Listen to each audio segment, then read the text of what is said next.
All the people of Judah took Uzziah, who was 16 years old, and made him king in the place of his father Amaziah. He built Elath and restored it to Judah. After that the king slept with his fathers.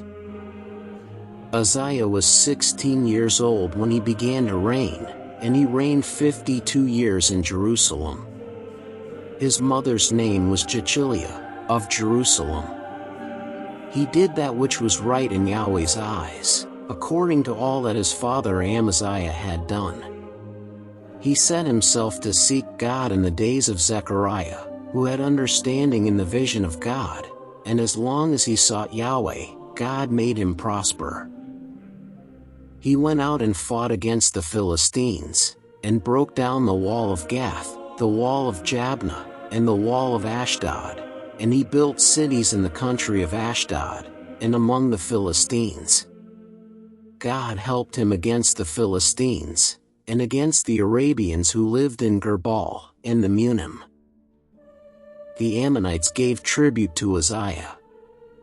His name spread abroad even to the entrance of Egypt, for he grew exceedingly strong. Moreover, Uzziah built towers in Jerusalem at the corner gate, at the valley gate, and at the turning of the wall, and fortified them. He built towers in the wilderness, and dug out many cisterns, for he had much livestock, both in the lowlands and in the plains. He had farmers and vineyard keepers in the mountains and in the fruitful fields, for he loved farming.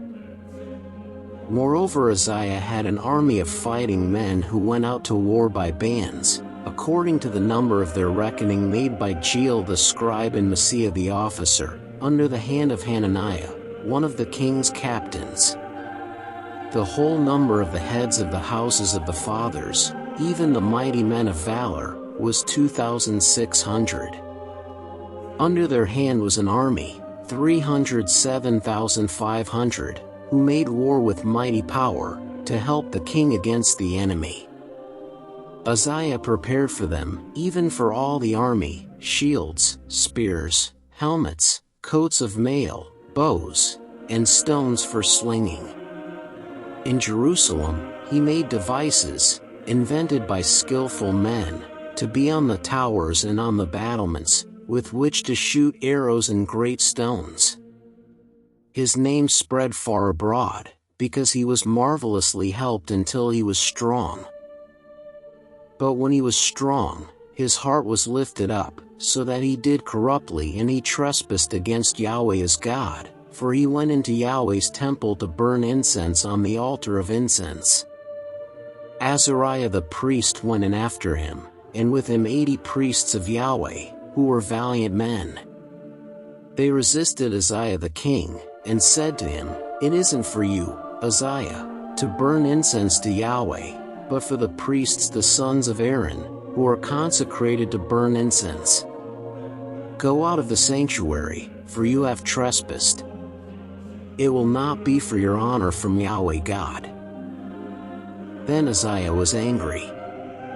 He had a censer in his hand to burn incense, and while he was angry with the priests, the leprosy broke out on his forehead before the priests in Yahweh's house, beside the altar of incense. Azariah the chief priest and all the priests looked at him, and behold, he was leprous in his forehead, and they thrust him out quickly from there. Indeed, he himself also hurried to go out, because Yahweh had struck him. Uzziah the king was a leper to the day of his death, and lived in a separate house, being a leper, for he was cut off from Yahweh's house. Jotham his son was over the king's house, judging the people of the land. Now the rest of the acts of Uzziah, first and last, Isaiah the prophet, the son of Amoz, wrote. So Uzziah slept with his fathers, and they buried him with his fathers in the field of burial which belonged to the kings, for they said, "He is a leper." Jotham his son reigned in his place.